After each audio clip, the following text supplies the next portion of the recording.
Thanks for joining me. My name is Elysabeth Alfano. In addition to the Fear No Art Chicago TV show on WTTW, I wanted to bring a web series to the website so we can cover all that's happening in the months that we're not on air. So look for 2 webisodes a month on fearnoartchicago.com and join me as I go behind the scenes to check out all that's being made and get into the hearts and minds and souls of Chicago's artists.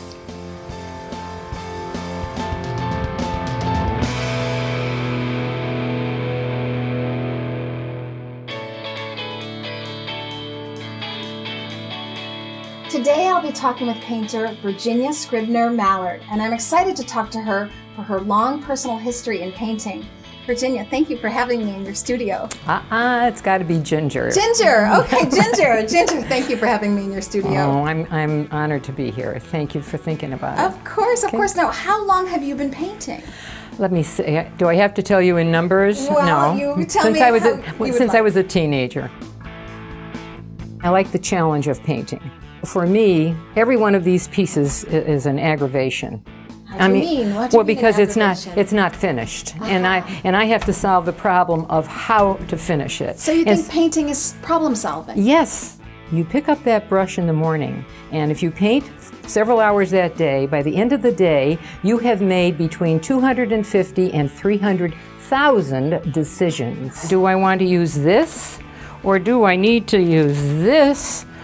Or maybe over here, like here I have made 5 different little color paths, and they all match these 4 bottles of ink. And what I have to decide is where I want to use it in here. Right now in this painting, which is far from finished by the way, I have used my favorite trick, which is pastel. And I'll go in here and I'll decide, do I want to accent this or do I want to accent that? Or should I ignore this? Well, let me see what that'll look like after I've looked at it for a couple of days or a couple of hours. So Ginger, do you know where this is going? I haven't a clue. Really? No. Let's see if I'd like to try this here. What is that? That is silver paint. No, what's that plastic thing? Oh, well, this. If you get these steamer, what's the name of that darn company? It's a frozen food thing, and they're called steamers. And I save all of them. You see, this is what it started out like that. Yes, and so I cut the circle. You microwave, right? Yes, I microwave it. That's what these impressions all of are. These, yes. They're from your plastic vegetable microwave. Yes. Oh my gosh. Everybody ought to know about this, every single person. I love Bubble wrap? Bubble wrap. And if you'll move down to the blue painting, that's what created this. I see.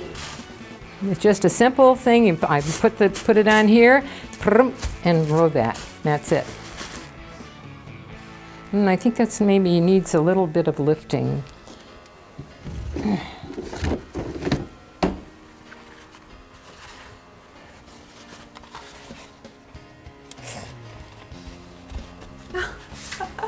Yeah, that's better. And how long do you think it might take you to finish this? That's a good question, because sometimes a painting can take me 3 days? And sometimes it can take me a month until I get it just exactly what I want. If you don't know where it's going, how do you know what you want? Well, I think the best test for deciding whether a painting is finished is whether you can add anything more to it.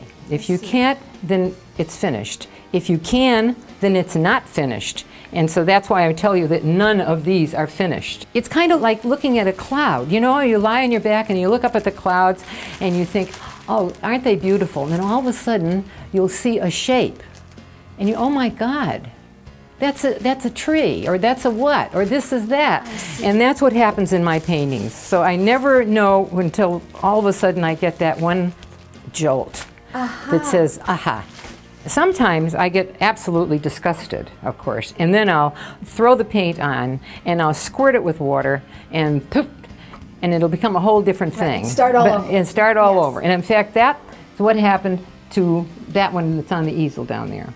I got so disgusted with it that I finally just took naphtha red light squirted it all over, hit it with water, sprayed the water on it. Started again. Yes, and started again. This is the transmission, automatic transmission piece from an automobile or a truck, whatever. Transmissions were huge things. I know, but they're made of parts. Oh, I guess. Yeah, course, they're yes, parts. yes. Anyway, so this became, so as I'm working along with this painting, and I had the coloration I liked, but I thought, this needs to get broken up with something. And so I painted this, put it down, and here you go. There it is, right there. There it is. Right there. And then I did it again.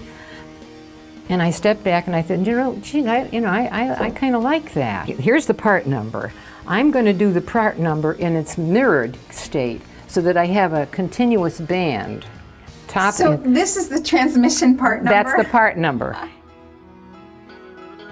It has to have an intellectual content for me. I can't just do broad strokes and then name it Untitled 142. I can't do that. If you could give words of wisdom or advice to the youngest generation of painting people just getting out of school in their early 20s, what would you say? Find another way to make a living. No, I'm quite serious about that. This is something you think you will always do? Yes, for as long as I'm physically capable. I think it keeps me alive. Really? Yeah, really and truly. It's a really important thing that your brain is active, and painting does that for me. There's an artist and a creative spirit around every corner and in every alleyway. Join me on the next FearNoArtChicago.com as we go behind the scenes and get into the unique and fascinating world of the independent artist.